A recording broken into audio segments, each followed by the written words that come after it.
আসসালামু আলাইকুম। প্রধানমন্ত্রী শেখ হাসিনা একটি অভিযোগ তুলেছিলেন কিছুদিন আগে। সেই অভিযোগের ব্যাপারে মার্কিন সহকারী পররাষ্ট্রমন্ত্রী ডোনাল্ড লু বলছেন যে অভিযোগটি সম্পূর্ণ মিথ্যা।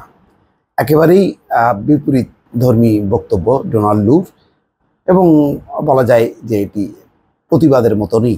তিনি বলছেন যে সম্পূর্ণ মিথ্যা। তিনি বলছেন যে আমরা বাংলাদেশের সার্বভৌমত্বকে সম্মান করি। আচ্ছা, কোন প্রেক্ষিতে? নিশ্চয়ই দর্শক মনে আছে, গত 23শে মে গণভবনে 14 দলীয় জোটের বৈঠকে প্রধানমন্ত্রী বলেছিলেন যে বাংলাদেশ এবং মিয়ানমারের কিছু অংশকে নিয়ে পূর্ব তিমুরের মতো একটা খ্রিস্টান রাজ্য গঠনের চেষ্টা চলছে বা চক্রান্ত চলছে। বলছেন যে এটা সহ যদি তিনি আরো কিছু দাবি মানতেন তাহলে মানে তার জন্য কোনো চাপ বা ঝামেলা তৈরি হতো না। তো সেই প্রসঙ্গ নিয়ে ভয়েস অফ আমেরিকার তিনি বক্তব্য দিয়েছেন বা সাক্ষাৎকারে তিনি বাংলাদেশ প্রসঙ্গে আরও অন্যান্য বিষয়েও তিনি অবতারণা করেছেন, কিন্তু এটার ব্যাপারে স্পেসিফিকভাবে বলেছেন যে অভিযোগটি সম্পূর্ণ মিথ্যা। খবরে যেটি বলা হচ্ছে যে প্রধানমন্ত্রী গত 23শে মে গণভবনে এক অনুষ্ঠানে বলেছেন বাংলাদেশ ও মিয়ানমারের কিছু অংশ আলাদা করে পূর্ব তিমুরের মতো একটি খ্রিস্টান জাতি রাষ্ট্র গঠনের চক্রান্ত চলছে। তিনি আরও দাবি করেন তিনি যদি বাংলাদেশে একটি বিমান ঘাঁটি স্থাপনের জন্য একটি দেশকে অনুমতি দিতেন তবে গত জানুয়ারিতে তাকে ঝামেলামুক্ত পুনর্নির্বাচনের প্রস্তাব দেওয়া হয়েছিল। প্রধানমন্ত্রী এই বিষয়ে নির্দিষ্ট কোনো দেশের নাম উল্লেখ না করলেও বাংলাদেশ ও দক্ষিণ এশিয়া সংবাদ মাধ্যমে ব্যাপকভাবে প্রচারিত হয় যে তিনি যুক্তরাষ্ট্রকে ইঙ্গিত করেই এই বক্তব্য দিয়েছেন। শেখ হাসিনা বলেন, অফারটি এসেছে একজন সাদা মানুষের কাছ থেকে। আমি যদি একটি নির্দিষ্ট দেশকে বাংলাদেশে একটি বিমান ঘাঁটি নির্মাণের অনুমতি দিতাম তাহলে আমার কোনো সমস্যা হতো না। এই বিষয়টি সহ বাংলাদেশের সঙ্গে সম্পর্কের আরও নানা বিষয়ে ভয়েস অফ আমেরিকার সঙ্গে তিনি কথা বলেছেন। মার্কিন পররাষ্ট্র দপ্তরের দক্ষিণ ও মধ্য এশিয়া বিষয়ক অ্যাসিস্ট্যান্ট সেক্রেটারি ডোনাল্ড লু লিখিত সাক্ষাৎকারে জানতে চাওয়া হয়, যুক্তরাষ্ট্র কি কখনো বাংলাদেশে একটি বিমান ঘাঁটি নির্মাণের আগ্রহ প্রকাশ করেছে? জবাবে ডোনাল্ড লু লিখেছেন, এসব অভিযোগ সম্পূর্ণ মিথ্যা। আমরা বাংলাদেশের সার্বভৌমত্বকে সম্মান করি। নির্বাচনের সময় আমাদের অগ্রাধিকার ছিল শান্তিপূর্ণভাবে পরিচালিত অবাধ ও সুষ্ঠু নির্বাচনকে সমর্থন করার জন্য বাংলাদেশের সাথে কাজ করা। গত মে মাসের মাঝামাঝি সময় বাংলাদেশ সফর করেন ডোনাল্ড লু। এই সফরে তিনি বাংলাদেশ সরকারের পররাষ্ট্রমন্ত্রী, তথ্য প্রতিমন্ত্রী, প্রধানমন্ত্রীর বাণিজ্য বিষয়ক উপদেষ্টা সহ ঊর্ধ্বতন কর্মকর্তাদের সঙ্গে বৈঠক করেন। এছাড়া তিনি বাংলাদেশের সুশীল সমাজের প্রতিনিধিদের সঙ্গেও মত বিনিময় করেন। সফরে তিনি যুক্তরাষ্ট্র ও বাংলাদেশ সম্পর্কের মাঝে আস্থার জায়গা ফিরিয়ে আনা ও অভিন্ন স্বার্থ সংশ্লিষ্ট বিষয়গুলো নিয়ে কাজ করার মাধ্যমে দুই দেশের সম্পর্ক জোরদার করার ব্যাপারে আশাবাদ ব্যক্ত করেন। বলেন, আমরা পেছনে নয় সামনের দিকে তাকাতে চাই। সেই সঙ্গে তিনি দুর্নীতি বিরোধী লড়াইয়ে বাংলাদেশ সরকারের সঙ্গে একযোগে কাজ করার ক্ষেত্রে যুক্তরাষ্ট্রের কমিটমেন্টের ব্যাপারটিও গুরুত্বের সঙ্গে তুলে ধরেন। ডোনাল্ড লুর সফরের পরপরই 20শে মে যুক্তরাষ্ট্র প্রশাসন বাংলাদেশের সাবেক সেনা প্রধান জেনারেল আজিজ আহমেদের বিরুদ্ধে একটি ধারার অধীনে উল্লেখযোগ্য দুর্নীতিতে জড়িত থাকার কারণে তার বিরুদ্ধে পাবলিক ডেজিগনেশন, এক ধরনের নিষেধাজ্ঞা ঘোষণা করেন। ডোনাল্ড লু তার এবারের সফরে বাংলাদেশের সরকার বিরোধী রাজনৈতিক দলগুলো যারা 7ই জানুয়ারি নির্বাচন বয়কট করেছিল তাদের প্রতিনিধিদের সঙ্গে দেখা না করায় বিরোধী দল ও সুশীল সমাজের একাংশের সমালোচনার মুখে পড়েন। এসব বিষয় সহ যুক্তরাষ্ট্র ও বাংলাদেশের দ্বিপাক্ষিক সম্পর্ক ও যুক্তরাষ্ট্রের ইন্দো প্যাসিফিক নীতির বাংলাদেশের ভূমিকা ও গুরুত্ব নিয়ে ডোনাল্ড লু লিখিত সাক্ষাৎকার নেওয়া হয়। সাক্ষাৎকারে লু বাংলাদেশ সফরে অর্জন, দুর্নীতি বিরোধী লড়াই, অর্থনৈতিক সহযোগিতা, জলবায়ু সংকট সহ নানা ইস্যুতে কাজ করার কথা বলেন।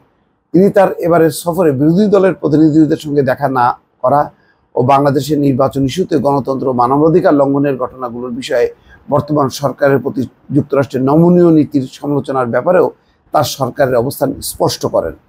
প্রশ্ন করা হয়, আপনার সাম্প্রতিক সফরে আপনি বলেছেন বাংলাদেশে গত 7ই জানুয়ারি হয়ে যাওয়া সংসদ নির্বাচন যেন অবাধ, শান্তিপূর্ণ, নিরপেক্ষ হয় এবং এই দেশে গণতান্ত্রিক ধারা উৎসাহিত হয়। এই ব্যাপারে যুক্তরাষ্ট্র প্রশাসন সহ প্রশাসনিক কিছু উদ্যোগের কারণে দুই দেশের সম্পর্কে এক ধরনের টানাপোড়েন তৈরি হয়েছিল। বাংলাদেশের সঙ্গে যুক্তরাষ্ট্রের সম্পর্ক বিষয়ে এখন আর পেছনে দিকে না তাকিয়ে সামনের দিকে এগিয়ে যাবার মাধ্যমে দুই দেশের সম্পর্কের মাঝে আস্থার জায়গাটিকে ফিরিয়ে আনার ব্যাপারেও কাজ করার কথা বলেছেন। এটি কি বাংলাদেশের প্রতি মার্কিন যুক্তরাষ্ট্রের নীতির পরিবর্তনের ইঙ্গিত, যেখানে আপনারা বাংলাদেশে অবাধ ও সুষ্ঠু নির্বাচন সহ গণতন্ত্র সুরক্ষা ও প্রসারের বদলে ভূ রাজনৈতিক, অর্থনৈতিক, পরিবেশগত ও কৌশলগত দ্বিপাক্ষিক বিষয়গুলোতে বেশি মনোযোগ দিতে চান? ডোনাল্ড লু বলেন, আমার সাম্প্রতিক ঢাকা সফরের সময় আমি যেমনটি বলেছিলাম, আমরা সামনের দিকে তাকিয়ে আছি, পেছনে নয়। আমরা বিস্তৃত পরিসরে বিভিন্ন ইস্যুতে বাংলাদেশের সঙ্গে আমাদের অংশীদারিত্বকে এগিয়ে নিতে প্রস্তুত এবং আগ্রহী। আমরা আশা করি বাংলাদেশের সঙ্গে আমাদের বাণিজ্য সম্পর্ক আরও গভীর হবে। নারীর অর্থনৈতিক নিরাপত্তা, আমরা আমাদের অভিন্ন স্বার্থকে এগিয়ে নিতে চাই। আমরা ইতিমধ্যে জলবায়ু সংকট মোকাবেলায় কাজ করেছি। আমরা অংশীদারিত্বের ভিত্তিতে দুই দেশের মধ্যে নিজেদের অভিন্ন অগ্রাধিকারগুলো নিয়ে কাজ করে যাবার ব্যাপারে আগ্রহী। বাংলাদেশের গণতন্ত্র, মানবাধিকার পরিস্থিতি উন্নয়ন আমাদের জন্য একটি অগ্রাধিকার। আমরা সুশীল সমাজ ও সাংবাদিকদের গুরুত্বপূর্ণ কাজকে সমর্থন করে যাব এবং বিশ্বের বিভিন্ন দেশের মতো বাংলাদেশেও গণতান্ত্রিক প্রক্রিয়া ও প্রতিষ্ঠানগুলোর পক্ষে সমর্থন অব্যাহত রাখব।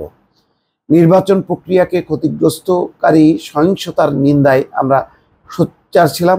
আমরা বাংলাদেশের সরকারকে সহিংসতার ঘটনাগুলোর বিশ্বাসযোগ্যভাবে তদন্ত করতে এবং যারা এসবের সঙ্গে জড়িত তাদের জবাবদিহি আনার জন্য অনুরোধ করেছি। এই বিষয়গুলো নিয়ে আমাদের যোগাযোগ চালু থাকবে।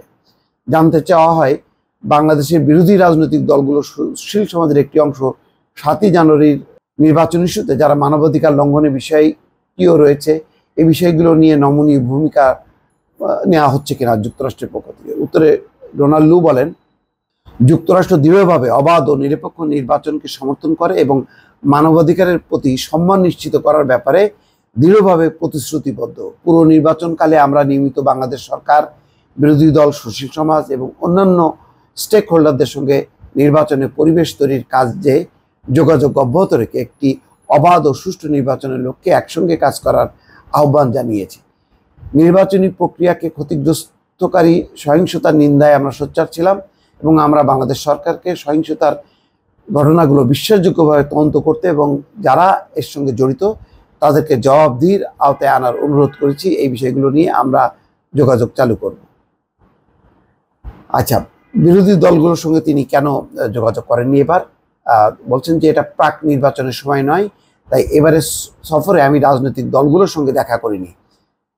এটা সত্য যে গত বছরের নির্বাচনের আগে আমি বিভিন্ন রাজনৈতিক দলের নেতাদের সঙ্গে গোল টেবিল বৈঠকের সুযোগ পেয়েছিলাম।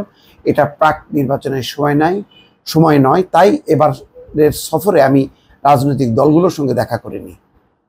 ঢাকায় থাকাকালীন আমার সৌভাগ্য হয়েছে বাংলাদেশিদের বিভিন্ন গোষ্ঠীর প্রতিনিধিদের সঙ্গে দেখা করার।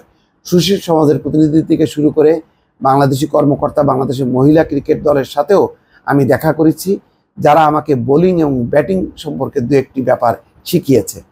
আরেকটি প্রশ্ন ছিল, আপনি দুর্নীতির বিরুদ্ধে লড়াই এবং আর্থিক সুশাসন নিশ্চিত করতে বাংলাদেশ সরকারের সাথে একসাথে কাজ করার ব্যাপারে আপনার সরকারের পরিকল্পনা তুলে ধরেছেন। বাংলাদেশের যে সাবেক জেনারেল আজিজের বিরুদ্ধে নিষেধাজ্ঞা কি দুর্নীতির বিরুদ্ধে লড়াইয়ের একটি অংশ কিনা? আপনি কি এই ইস্যুগুলোর ব্যাপারে সরকারকে সহযোগিতা করার সদিচ্ছা নিয়ে সন্তুষ্ট কিনা? উত্তরে ডোনাল্ড লু বলেন, আমি যখন আলবেনিয়া ও কিরগিজ প্রজাতন্ত্রের রাষ্ট্র ছিলাম, আমরা দুর্নীতিবাজ কর্মকর্তাদের বিরুদ্ধে নিষেধাজ্ঞা দিয়েছিলাম। এটা তখনকার সরকারের কাছে জনপ্রিয় ছিল না, কিন্তু এখন সেই নিষেধাজ্ঞা প্রাপ্ত সাবেক দুর্নীতিবাজ কর্মকর্তারা সবাই কারাগারে। সারা বিশ্বের সমাজ দুর্নীতির বিচার দেখতে আগ্রহী। আমরা দুর্নীতির বিরুদ্ধে লড়াই করার জন্য বাংলাদেশ সরকারের সঙ্গে কাজ করতে প্রতিশ্রুতিবদ্ধ। এবং 20 মে আমরা সাবেক জেনারেল আজিজ আহমেদের বিরুদ্ধে উল্লেখযোগ্য দুর্নীতিতে জড়িত থাকার কারণে তার বিরুদ্ধে পাবলিক ডেজিগনেশন এক ধরনের নিষেধাজ্ঞা ঘোষণা করি। দুর্নীতির এই অভিযোগগুলোর ব্যাপারে পূর্ণাঙ্গ তদন্ত করা হবে বলে বাংলাদেশ সরকারের মন্ত্রীরা বিবৃতি দিয়েছেন। আমরা এটাকে স্বাগত জানাই। আমরা আশা করি বাংলাদেশের জনগণের সাথে মিলে সব ধরনের দুর্নীতির বিরুদ্ধে লড়াইয়ে অভিন্ন লক্ষ্য অর্জনে একসঙ্গে কাজ করে যাব। অদূর ভবিষ্যতে অন্য হাই প্রোফাইল বাংলাদেশি নাগরিকদের ব্যাপারেও দুর্নীতি সম্পর্কিত এই ধরনের নিষেধাজ্ঞা আরোপের বিষয়টি কি দেখতে পাবো? জানতে চাই ভয়েস অব আমেরিকা। ডোনাল্ড লু জানান, যখন আমাদের কাছে উল্লেখযোগ্য দুর্নীতির বিশ্বাসযোগ্য তথ্য থাকে, তখন আমরা সারা বিশ্বে নিষেধাজ্ঞা ও ভিসা বিধিনিষেধের আকারে প্রকাশ্যে পদক্ষেপ নেই। আমাদের আইনগুলো আমাদেরকে দুর্নীতিগ্রস্ত ব্যক্তিদের যুক্তরাষ্ট্র ভ্রমণ বা তাদের দুর্নীতির অর্থের গন্তব্য হিসাবে যুক্তরাষ্ট্রকে ব্যবহার করা থেকে বিরত রাখতে সচেষ্ট থাকি। আমি আশা করি আমরা বাংলাদেশের জনগণের সাথে মিলে সব ধরনের দুর্নীতির বিরুদ্ধে লড়াইয়ে অভিন্ন লক্ষ্য অর্জনে একসঙ্গে কাজ করে যাব। তো এই হচ্ছে মোটামুটিভাবে ভবিষ্যতে বাংলাদেশের সঙ্গে যুক্তরাষ্ট্রের সম্পর্ক কেমন হবে এবং কী কী পদক্ষেপ নেবে, এটা পরিষ্কার যে তারা যে এটা চলমান জেনারেল আজিজেই যে শেষ হবে না, এটা যে আরও সামনে অগ্রসর হবে, এটার কিন্তু একটা ইঙ্গিত তিনি তার বক্তব্যে দিয়েছেন। দর্শক ভালো থাকবেন, আল্লাহ হাফেজ।